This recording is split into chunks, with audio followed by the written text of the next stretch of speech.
the 46th President of the United States, President Joe Biden.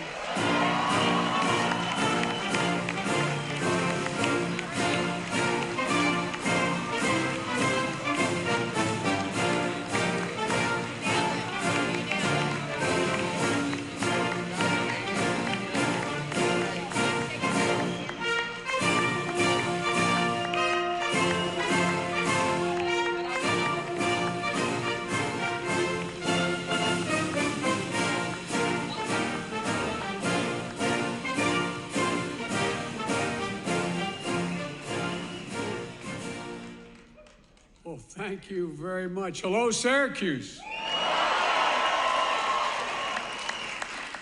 If you have a seat, take it. If you don't, I'd probably leave. Shawnee, thank you for that introduction and for representing your sisters and brothers, the IBW. One of the reasons I'm standing here is because of the IBW, not a joke. They endorsed me early on, and along with, quite frankly, every other union in America, and we came along. I made a promise, and I'm keeping it. I'd be the most pro-union president in American history, and I'm going to make sure that happens. Simple reason for that. You know, the middle class built this country, and unions built the middle class.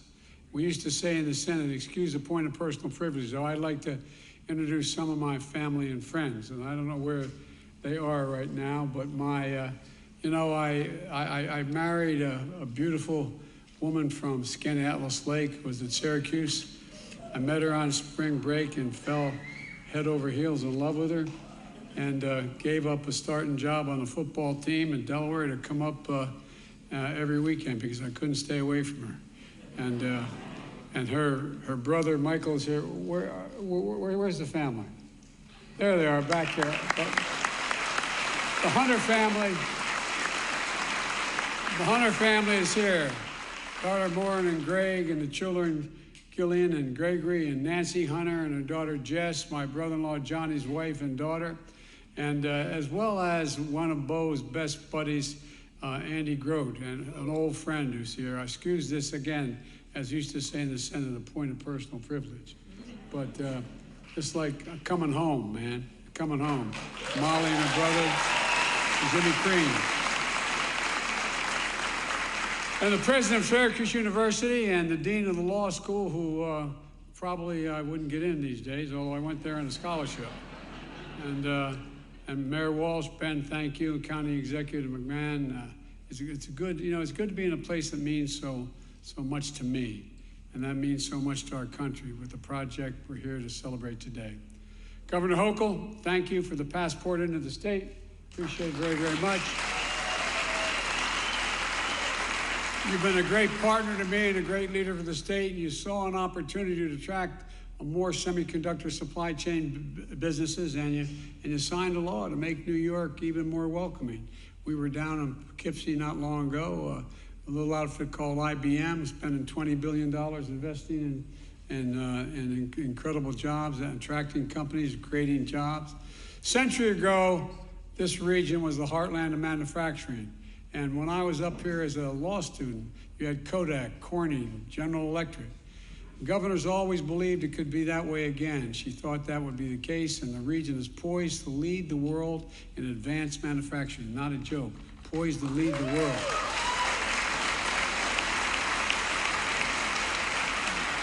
And I also want to thank my buddy Chuck Schumer, Senate Majority Leader. This guy gets things done.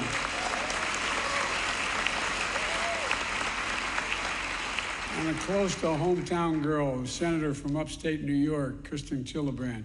She gets things done. I learned a long time ago, when Kristen calls and asks something, just say yes. just do it right away, because you're going to do that anyway. So, good being with you, kids. And look, it's a hell of a delegation. I think it's one of the best delegations in the country, and Chuck is a great majority leader. Getting big things done. And we wouldn't be here today. It's not hyperbole. We wouldn't be here today without him. And Kristen's, as I said, hometown here in upstate New York. She's a fighter for families in this area. And you'll be hearing from all these folks in a minute. But Congressman John Katko, where's John? Johnny? Stand up. John is a Republican, and I like him a lot. I like him a lot. John, I've been in the Congress for a long time, and we used to have, this is how we used to be. We used to work together like you've worked together with me and with the delegation. Thank you very much. I'm quite frankly a little sorry you're leaving. And thanks for what you've done. And thanks for the passport into your district. I appreciate it. And thanks for reaching across the aisle to support the CHIPS and Science Act, which this guy wrote right here. We'll talk about that in a minute. You know, and we also have one of the leading members of the United States Congress, Chair of the House Intelligence Committee, Adam Schiff. He came all the way from California just to see Chuck. Where is he? There he is. Good to see you, Adam.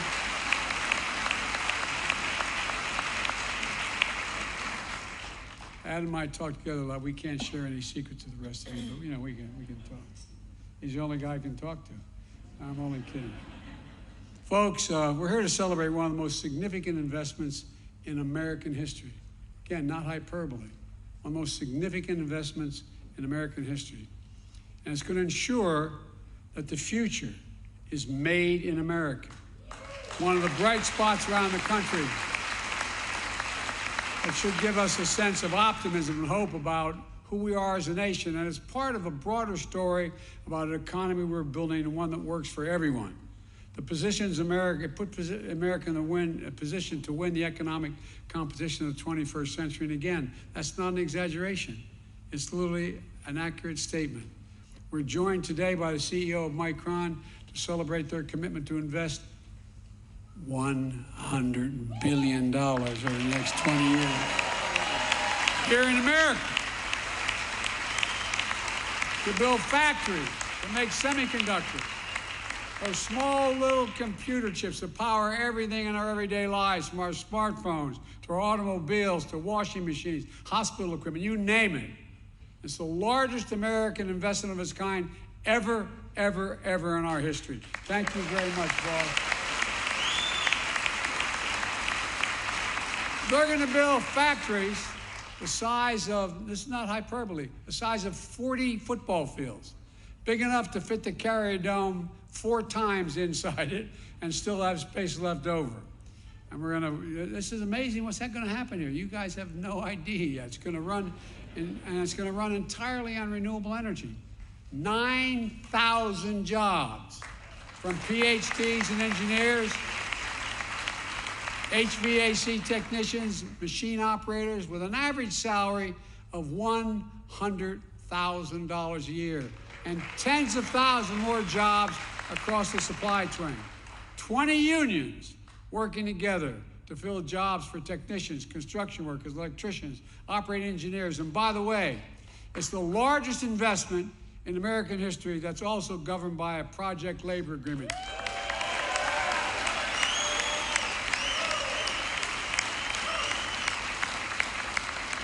That's a fancy way of saying union. Union, not labor, union. They ensure that the major projects are handled by well-trained, well-prepared contractors, subcontractors, and highly skilled workers. These agreements make the construction a top-notch project because they're the best folks to do it. Their projects are on time, on task, and on budget. Back in February, I signed an executive order to make sure large federal construction projects use project labor agreements. And it means that Micron is using one here as well. Micron's also paying the prevailing wage for funding apprenticeships programs, so folks can get trained in places like this community college for one of the thousands of good-paying jobs in this new site. And it really matters. It matters a lot. America invested in these chips. The federal investment helped reduce their cost, creating a market and an entire industry that's American-led. You know, that's how it all started. As a result, over 30 years ago, America had more than 30% of the global chip production, 30%. Then something happened. American manufacturing, the backbone of our economy, got hollowed out. Companies move jobs overseas from the industrial Midwest as well as from the Northeast and manufacturing towns like here in central New York and upstate New York. And as a result, today we're down to producing only about 10% of the world's chips. We invented them, but we produce only 10%, despite leading the world in research and design of new chip technology as well. It's here in the United States. But because of the new law I signed and Chuck designed and delivered, we're turning things way around in a very big way. With Micron's $100 billion investment alone, we're going to increase America's share of global memory chips and production by 500%.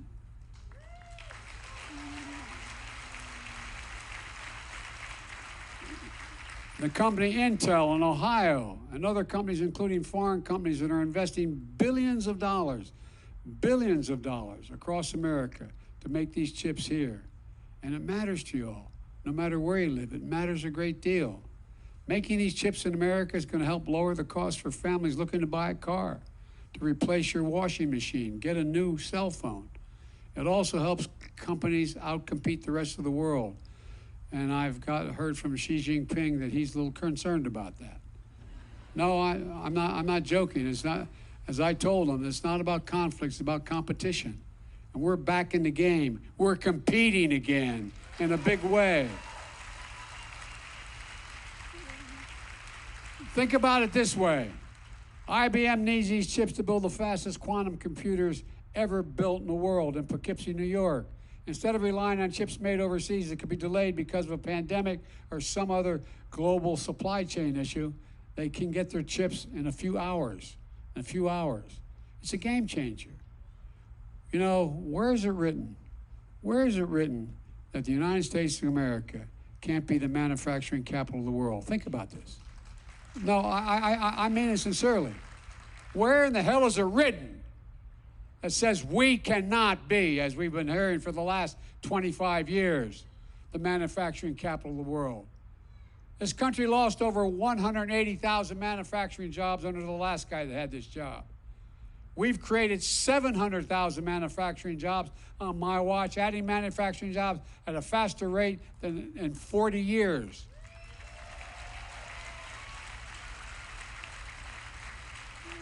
The previous president made a string of broken promises in places like Wisconsin, Indiana, Ohio, where promised investments in jobs and manufacturing never materialized, but layoffs and shuttered factories did materialize. On my watch, we've kept our commitments. On my watch, Made in America isn't just a slogan, it's a reality, Made in America. Today's announcement is the latest example of my economic plan at work. I've said from the beginning that my objective is to build an economy from the bottom up and the middle out. An economy that rewards work, not just wealth. An economy that works for everyone. So the poor have a ladder up, the middle class can do better, and when that happens, the wealthy do very well. They don't get hurt at all. They do very well. It's a fundamental shift, and it's working compared to what the very conservative Republicans are offering these days. Let's just take a look at the facts. When I took office, the economy was in ruins. My predecessor was the first president since Herbert Hoover, not a joke, to lose jobs in the entirety of his administration, the first. Unemployment, when I was sworn in, was at 6.4%. Hundreds of thousands of small businesses closed.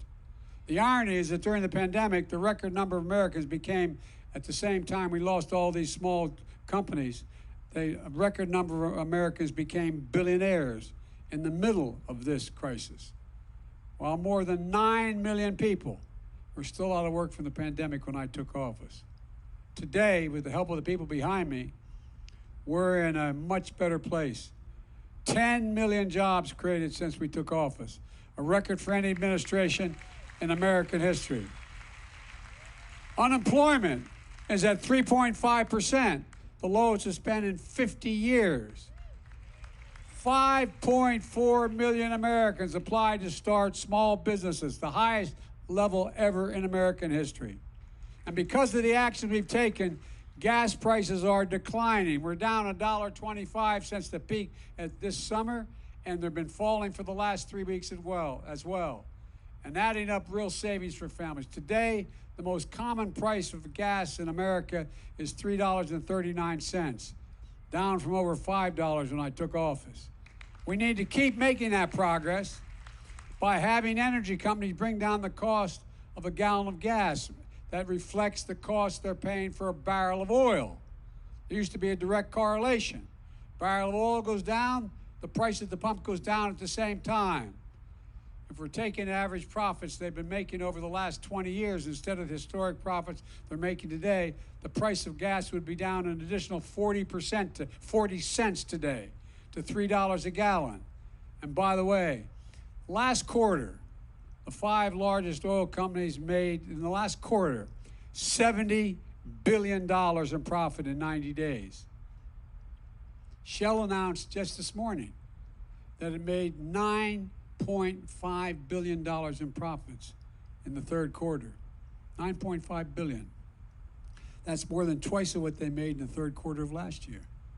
And they raised their dividends as well, so the profits are going back to their shareholders instead of going to the pump and lower the prices. Because if they charge the same amount as they're acting as they did a year ago and 2 years ago, when the price of gas goes down, the price of oil goes down, the price of gas goes down. And even though my Republican friends in Congress seem to be hoping for a recession, many of them, present company excluded, today, the GDP results came out, and the economy, in fact, is growing. In fact, the economy grew at 2.6% rate last quarter, and although it may not feel like it for everyone, people's incomes went up last quarter more than inflation went up, and enough growth. So economic growth is up, the price of inflation is down, real incomes are up, and the price of gas is down. Folks, continue to spend, but now at a more stable pace than during our rapid recovery last year. Businesses continue to invest in America. Exports are up, which means we're making things here in America and shipping the products overseas instead of shipping jobs overseas and sending them back here. The supply chains are running more smoothly, helping companies build up inventories. Here's another thing. My predecessor promised, and you heard it for 4 years, infrastructure week, seemingly every week for 4 years. But it never got done. It became a punchline when you talk about infrastructure week. Well, on my watch, we turned infrastructure week into the decade of infrastructure, and a headline. A once-in-a-generation investment in our nation's roads, highways, bridges, railroads, ports, airports, water systems, high-speed internet. And the American people are seeing the benefits of this economy that works for them. Families have more net worth today than they did before the pandemic. Fewer families are behind in their mortgages, their credit card bills, than they were before the pandemic. More Americans have health insurance than before the pandemic. And we're doing everything we can to give folks just a little bit, as my dad would say, just a little bit of breathing room. We're giving Medicare the power to negotiate lower drug prices. Folks, we've been trying this for as long as I was in the Congress. We pay the highest price for prescription drugs of anywhere in the world. And I'm talking the exact same prescription made by the exact same drug company, sold in the United States and sold in France. You can buy it probably 30% cheaper in France or Canada, around the world. Where's it written that that's okay? Where does it say that's okay to do? We're capping seniors' out-of-pocket prescriptions starting next year. Prescription drugs, and it's the law now, will not have to pay if they're on Medicare more than $2,000 a year for the prescriptions, no matter how much they cost. Even if their drug costs are $10,000, $12,000, $14,000 a year, like some cancer drugs do cost.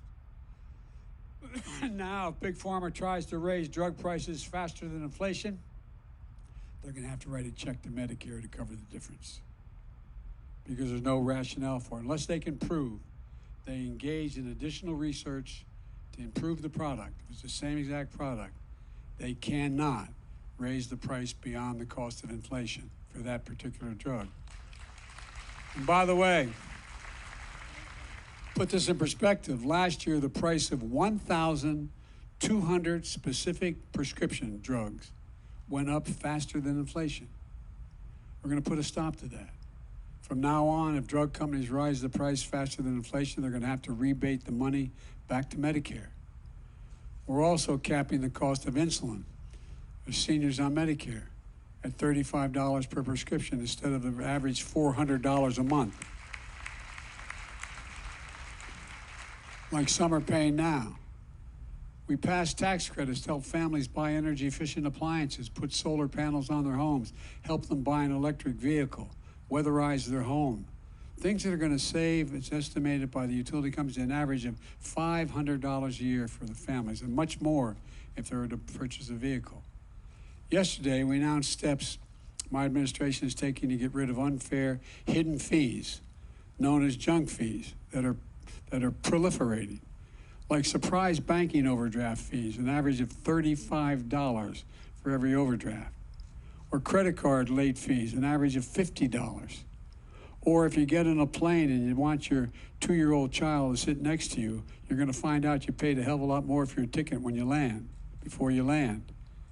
If you find yourself in a position, and it goes on and on and on, all these hidden fees, well, guess what? These can add up and make taking the real money out of the pockets of ordinary Americans. That's on top of actions we took earlier this month to lower the cost of hearing aids, to make them available over the counter at places like Walgreens and Walmart. This is going to save, on average, $3,000 for a pair of hearing aids for millions of Americans with hearing loss. $3,000.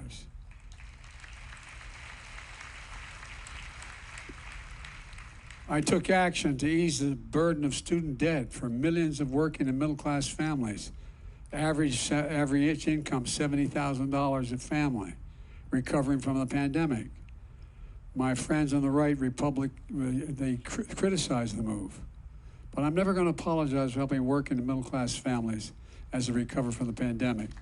Especially not to those same folks who voted for a $2 trillion tax cut before I got in office to give away that mainly benefited wealthy Americans and the biggest corporations. Not a penny of it paid for. And we're doing all this by reducing the deficit at the same time. I don't want to hear about big spending Democrats creating the deficit. Let me give you the facts. The very deficit reduction that the Republicans voted against when they opposed the Inflation Reduction Act. This year, the deficit under our leadership is falling by $1.4 trillion. Let me say it again.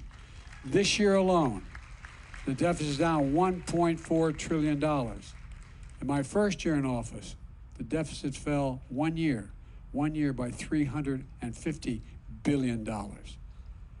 Ladies and gentlemen, the largest ever one-year cut in American history on the deficit, cut the deficit in half. As I said, this follows a historic drop of $350 billion last year. And we're going to reduce the deficit by another $250 billion over the next decade. Why? A big part of that is because corporations are finally going to have to pay something. 15% minimum tax.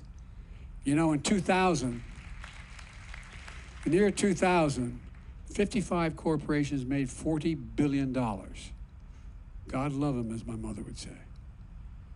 But they paid zero in federal tax.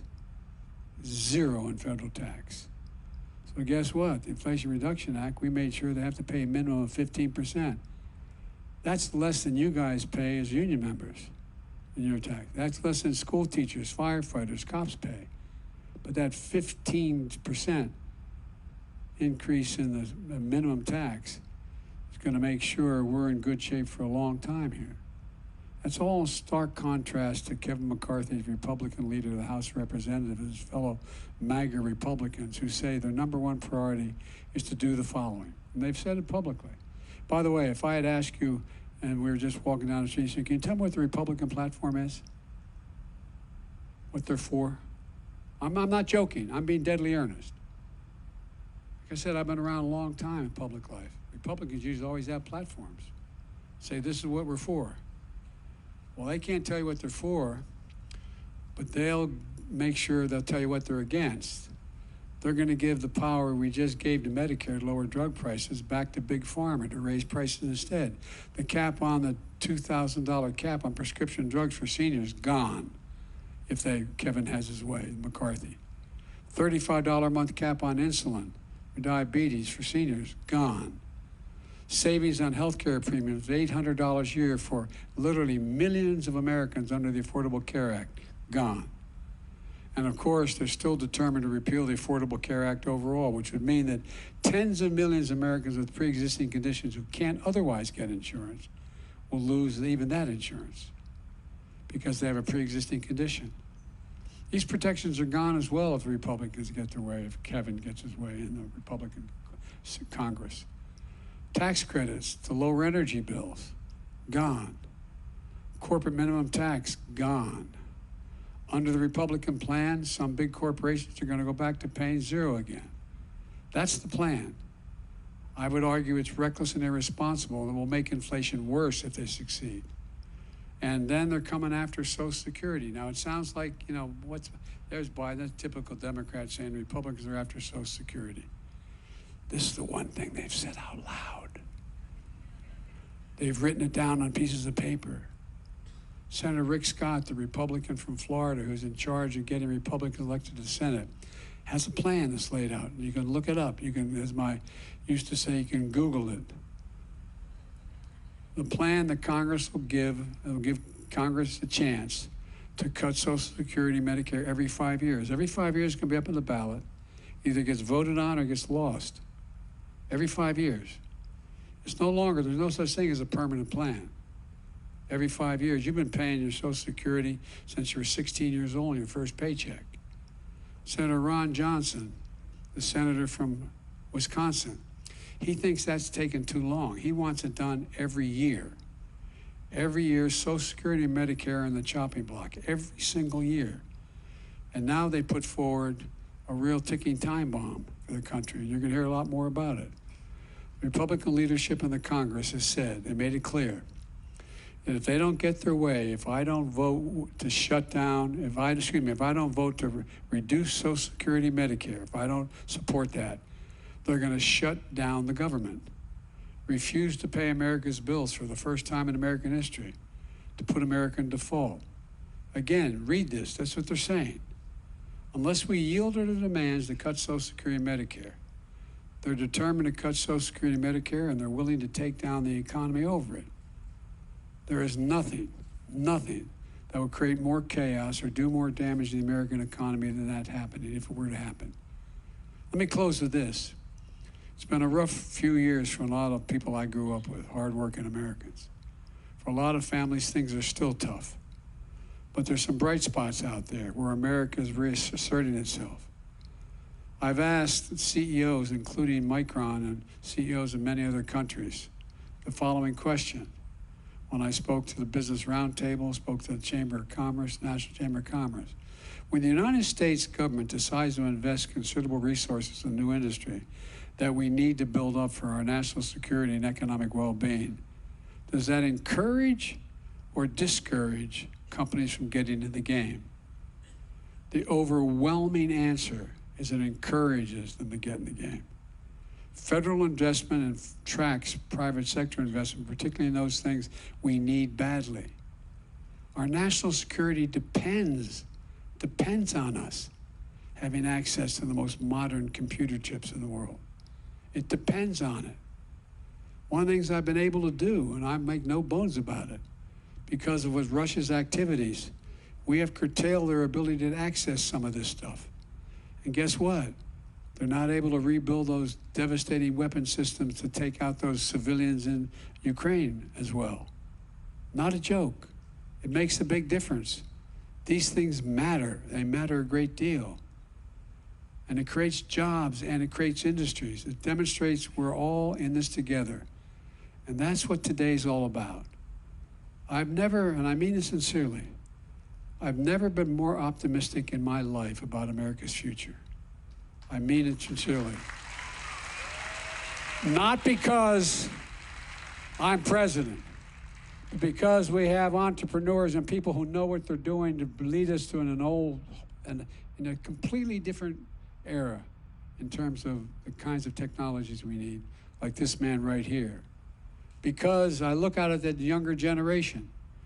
It's the best educated generation, the least prejudiced, the most engaged, and the most least self-serving generation in American history. And look, I hope you feel what I feel standing here today. Pride. Pride in what we can do when we do it together to build a better America, proving to everyone, proving to the world that our best days are ahead of us. I know every major world leader because of the nature of my job, and before that, when I was vice president, that was my job, and before that, I was chairman of the Foreign Relations Committee. And guess what? There's not a single nation in the world, of major nation, that wouldn't trade places with the President of the United States in a heartbeat. Not a joke, think about it. Not a single solitary one. Not a single one. And I talk to these folks all the time and meet with them all the time. And they want to know, are we going to be okay? Because if we're doing well, they think they got a shot to do well too. And that's not hyperbole. That's a fact. But we just have to keep it going. And I know we can. We just have to remember, for God's sake, who we are. We are the United States of America. There is nothing beyond our capacity. And we're the only nation in the world that has come out of every crisis better than when we went into the crisis. And folks, we're going to do it again. God bless you all, and may God protect our troops. And I want to invite my good friend, the great partner, Majority Leader Chuck Schumer, to the podium, author of the CHIPS and Science Act, and one of the major reasons we're standing here. Chuck, the podium is yours. Great job. That was well done. Everyone was giving you a standing ovation.